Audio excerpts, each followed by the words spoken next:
오늘은 토기장이의 손에 들려진 인생, 토기장의 손에 들려진 인생이라는 제목으로 잠시 은혜 나누겠습니다. 우리는 인생을 살아가면서 우리의 인생이 과연 누구의 손에 달려있는가, 우리의 삶을 붙드시는 분이 과연 누구인가라는 근본적인 질문을 마주하곤 합니다. 세상 사람들은 내 인생의 주인은 나 자신이라고 생각합니다. 돈이라고 생각하고 명예라고 생각하기도 합니다.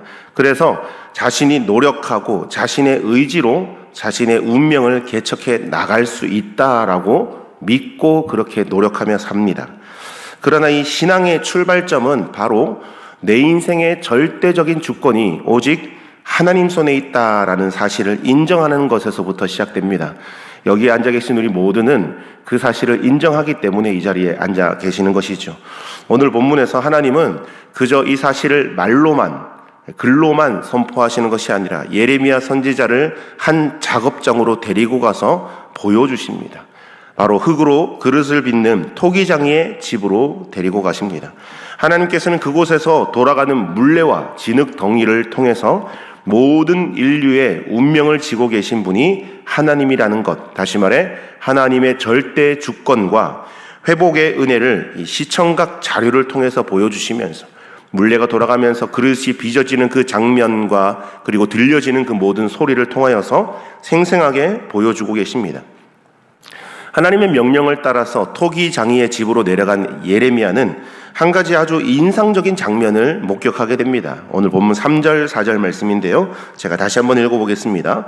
내가 토기장의 집으로 내려가서 본즉 그가 농로로 일을 하는데 진으로 만든 그릇이 토기장이의 손에서 터지매 그가 그것으로 자기 의견에 좋은 대로 다른 그릇을 만들더라. 아멘. 이 토기장이가 물레를 돌리면서 한창 이렇게 아름다운 그릇을 빚어가고 있었습니다. 그런데 어떤 이유인지 그 진흙 덩어리가 토기장의 손 안에서 쫙 이렇게 찌그러지고 잠깐 모양이 흐트러진 것입니다.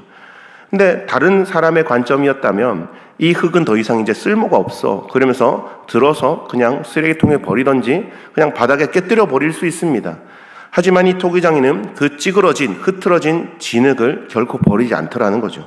다시 손으로 뭉쳐서 물레 위에 올려놓고 돌려가면서 자기 의견에 좋은 대로 완전히 새로운 다른 그릇으로 빚어가는 것을 보여주고 있었습니다. 그리고 6절에서 하나님께서 이렇게 선포하십니다. 이스라엘 족속아, 진흙이 토기장이의 손에 있음같이 너희가 내 손에 있느니라. 이렇게 말씀하죠. 여러분, 이 짧은 한 절이지만 이 말씀 안에는 위대한 영적 진리 두 가지를 좀 찾아볼 수 있습니다.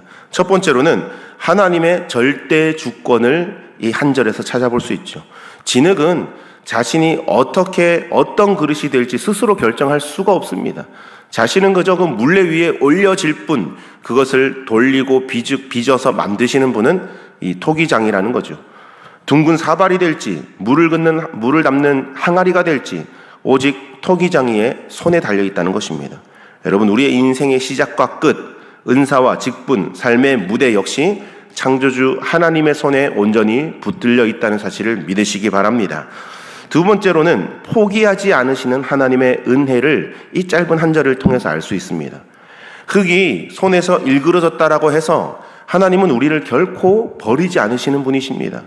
때로는 우리의 죄악과 허물 때문에 삶의 실패로 인해서 인생의 모양이 일그러지고 깨어졌을지라도 토기장이 되신 주님의 손에 머물러만 있는다면, 그곳에서 이탈하지만 않는다면 하나님은 우리를 다시 또 다른 그릇으로 빚어가신다는 거죠. 주님의 뜻에 합당한 그릇으로 재창조해 나가실 수 있는 분이 바로 우리 하나님이시라는 사실을 믿으시기를 바랍니다.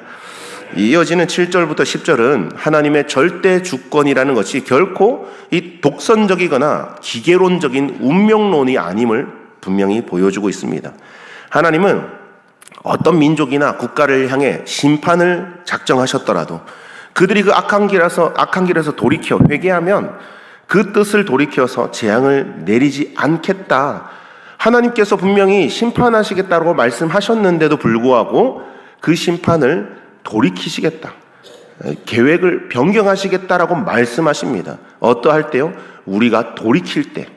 반대로 어떤 민족을 세우시고 축복하기로 약속하고 계획하셨더라도 그들이 교만해져서 하나님의 뜻을 듣지 않고 악을 행한다면 내리려고 하던 그 복을 거두시겠다라고 경고하시는 것입니다. 이 토기장의 비유는 단순히 하나님이 이 인류의 모든 것을 그냥 마음대로 정하시니 인간은 어쩔 수 없어, 그냥 당하기만 해, 가만히 있어, 이런 숙명론을 말하는 것이 결코 아닙니다. 하나님은 우리의 인격적인 반응을 귀하게 보신다는 사실입니다. 진흙이 부드러운 상태를 유지할 때 토기장의 손길을 따라서 아름다운 그릇으로 빚어지듯이 우리의 영혼이 말씀 앞에 부드럽고 유연할 때 하나님의 축복의 통로로 쓰일 수 있다는 사실을 믿으시기 바랍니다. 반대로 흙이 굳어지고 딱딱해져 버리면 물레 위에서 깨뜨려질 수밖에 없습니다. 심판의 경고가 들려올 때라도 마음을 완고하게 닫지 않고 또 부드러운 마음으로 하나님께 나아가기만 한다면 하나님은 언제든지 그 심판의 손길을 멈추시고 우리에게 회복의 손길, 다시 살 수 있는 손길을 내밀어 주십니다. 그러나 안타깝게도 당시 남유다 백성들의 상황이 어땠습니까? 12절 말씀을 한번 보시길 바랍니다. 제가 읽습니다. 그러나 그들이 말하기를 이는 헛되니 우리는 우리의 계획대로 행하며 우리는 각기 악한 마음이 완악한 대로 행하리라 하느니라. 이 얼마나 기가 막히고 슬픈 일입니까? 하나님의 안타까운 경고와 회복의 초청이 있었음에도 불구하고 그들은 어떻게 반응하냐면 다 부질없어. 우리는 그냥 우리 생각대로 내 마음이 끌리는 대로 완악한 대로 살아가야 되겠다. 우리 사사기에 나오는 한 구절 말씀 가운데 백성이 각기 자기 소견에 옳은 대로 행하니라. 비슷한 말씀이 오늘 본문에 나왔죠. 하나님께서 하나님의 그 소견에 옳은 대로 그릇을 재창조하시는 모습을 보게 됩니다. 이거는 하나님에게만 해당될 수 있는 단어이고 문구입니다. 그런데 사람들이, 인간이 자기 마음대로, 자기 소견에 옳은 대로 자기가 주인이 돼서 이런 일들을 행할 때에 심판이 임하게 되는 걸 볼 수 있습니다. 여러분, 이 하나님께서 회개하라고 계속해서 기회를 주시고 음성을 들려주셨음에도 불구하고 유다 백성들은 스스로 마음을 딱딱하게 하고 완악하게 하고 완고하게 굳어버려서 영적인 완악함 때문에 심판을 받게 된 것입니다. 오늘 우리의 마음은 어떤 상태입니까? 하나님의 말씀이 들려올 때 부드럽게 그 말씀을 받으면서 때로는 찔림으로, 때로는 내 마음 가운데 애통한 마음을 품으면서 그렇게 품을 수 있는 촉촉한 진흙의 상태를 유지하고 계십니까? 아니면 내 계획과 내 생각대로, 내 소견에 옳은 대로 자기 고집을 꺾지 않는 굳어버린 진흙의 상태입니까? 사랑하는 우리 성도 여러분, 오늘 하루를 시작하면서 우리 자신을 토기장이 되신 주님의 손에 온전히 맡겨드리시기를 간절히 원합니다. 혹시 과거의 실수나 실패나 상처로 인해서 내 인생이 깨뜨려지고 일그러진 그런 상황 가운데 낙심하고 계신 분 계십니까?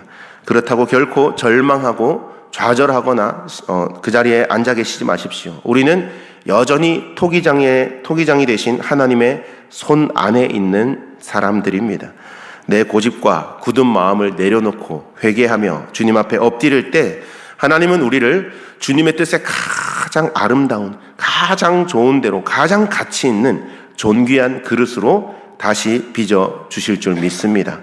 오늘 이 새벽 내 뜻과 내 계획을 다 내려놓고 고백하십시오. 주님, 나는 진흙입니다. 주님은 나의 토기장이십니다. 주님의 손으로 나를 빚어 주십시오. 우리의 가정을, 우리의 자녀들을, 내 손이 닿지 않는 곳에 있는 모든 영역들을 하나님의 선하신 뜻대로, 하나님의 계획대로 아름답게 빚어가 달라고 주님 앞에 기도할 수 있는 귀하고 복된 날 되기를 소망합니다. 토기장이의 손 안에서 가장 아름답고 안전하게 빚어지는 복된 하루가 되시기를 주님의 이름으로 축원드립니다. 아멘.